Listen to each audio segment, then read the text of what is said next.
Bonjour, c'est Gilles sur boursicoté.com. Voici l'analyse technique Forex et matières premières pour cette journée du mercredi 24 juin 2015.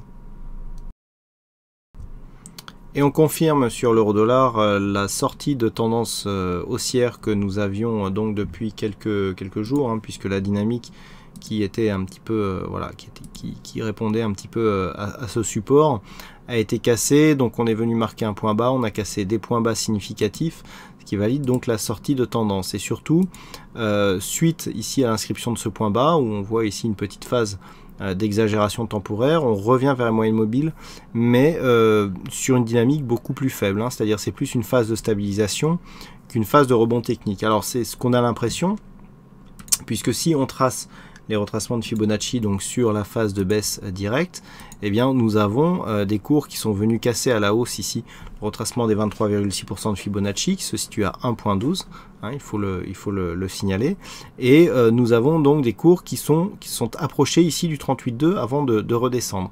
Alors c'est important parce que ça nous montre qu'ici les cours viennent casser ici la zone des 1,1135, on repart sur un biais baissier, mais sur un biais baissier assez dynamique, puisque sur la première impulsion, on rebondit ici sur le retracement des 38,2 avant de venir casser ici la zone de point bas. Donc sur cette configuration, si on vient ici casser la zone des 1,1135, eh bien on accélère en direction des 1,1050-60, puisque c'est la zone objectif depuis que nous avons cassé donc la dynamique. Par contre, si le rebond continue,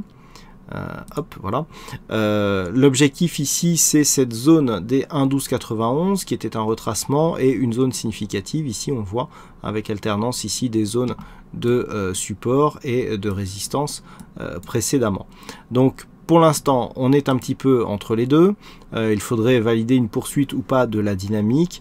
Alors tant que l'on reste ici sur cette zone et que l'on ne casse pas le point bas significatif des 1,1135, on peut rebondir ici jusque la zone des 1,1290.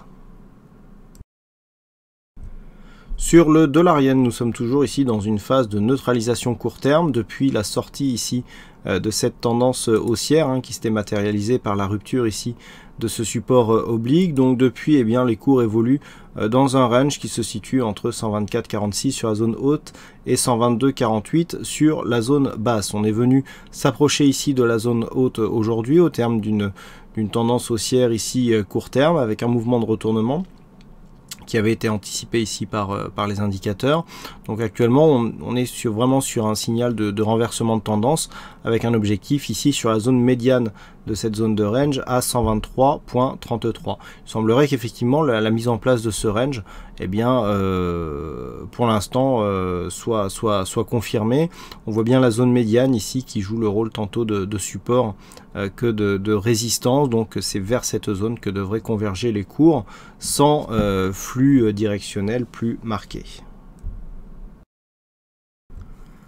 Et enfin sur l'or, nous restons donc sur un biais qui est plutôt baissier, avec suite à cette hausse qui n'a pas atteint l'objectif des 1208, un mouvement baissier qui s'est mis en place. Donc on constatait hier ici ce test sur cette zone des 1177 points. Cette zone a été cassée aujourd'hui, on s'achemine donc vers la zone des 1165, qui correspond ici à une zone de support sur laquelle l'or avait fait une attaque il y a maintenant quelques jours, puisque c'est en début de ce mois.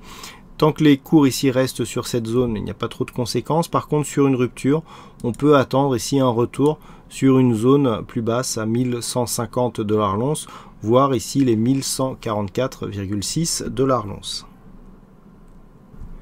Voilà ce que nous pouvons dire sur cette analyse technique Forex et matières premières. Je vous souhaite à toutes et à tous une bonne soirée, bonne chance dans le prochain trade et on se retrouve donc dès demain pour d'autres analyses techniques sur le site boursicoté.com. Bonne soirée à tous.